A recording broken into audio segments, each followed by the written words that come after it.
tingkat efektivitasnya itu sangat rendah gitu ya. Artinya gini, tidak efektif karena kebijakan ini kan sifatnya parsial kan. Jadi hanya wilayah-wilayah tertentu yang dikenakan PPKM. Karena PPKM itu kan ada kriterianya.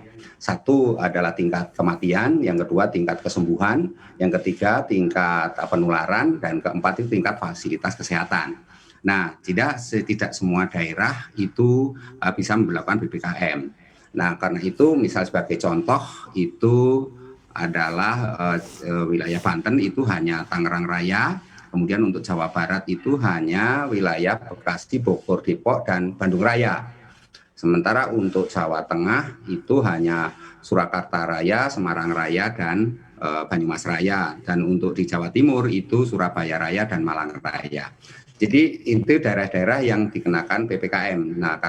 Tetapi di luar daerah itu ternyata juga penularannya tinggi gitu ya. Jadi seperti di Serang itu juga penularannya sangat tinggi. Ya, kemudian di beberapa tempat lain juga tinggi. Sehingga ini yang menyebabkan perilaku masyarakat mobilitasnya masih tinggi sehingga penularannya masih tinggi juga gitu loh Mas. Jadi sehingga ini yang menjadi masalah ketika penerapan PPKM tidak berjalan efektif. Yang kedua, ada persoalan di PPKM ini adalah soal pengawasan. Jadi pengawasannya itu sangat lemah sehingga yang terjadi masyarakat masih bermobilitas sebagaimana sehari-hari, artinya tidak jauh berbeda dengan sebelumnya gitu.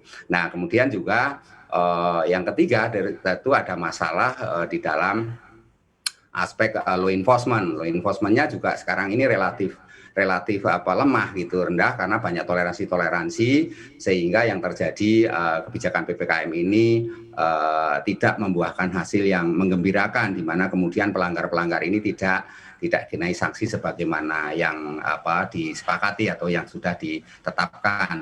Karena di dalam sanksi-sanksi itu sebenarnya ada sanksi sosial dan sanksi denda administrasi, tetapi tidak semua daerah menerapkan itu. Dan ini menjadi masalah karena itu hal-hal yang perlu diketahui di dalam penerapan PPKM ini memang jadi tidak efektif. Begitu Mas Ibra.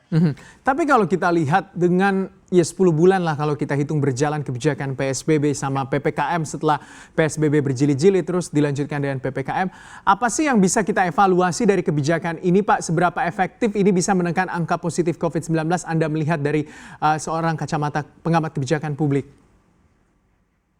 Kalau dilihat dari kebijakan PSBB yang berjilid-jilid seperti sinetron gitu ya, itu ternyata kan tidak membuahkan hasil yang maksimal dalam hal penularan COVID, karena tujuan kita adalah mencegah penularan COVID. Tetapi di satu sisi memang COVID ini kan persoalannya ada pada mobilitas masyarakat itu, mobilitas warga.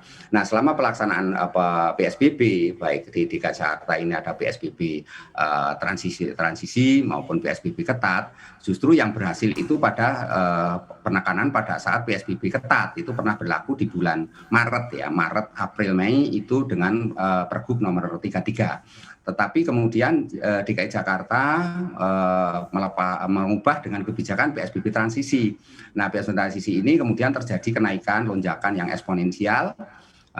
Kemudian dari situ Pemprov DKI kemudian mengeluarkan rem kebijakan namanya Pergub 88 itu dengan Pergub 88 itu. Sayangnya ini tidak didukung oleh wilayah penyangga, maka yang terjadi adalah penularannya cukup tinggi juga, sehingga dari sini kita lihat bahwa PSBB di DKI Jakarta sebagai epicentrum penularan itu tidak banyak membuahkan hasil, justru malah kenaikannya eksponensial.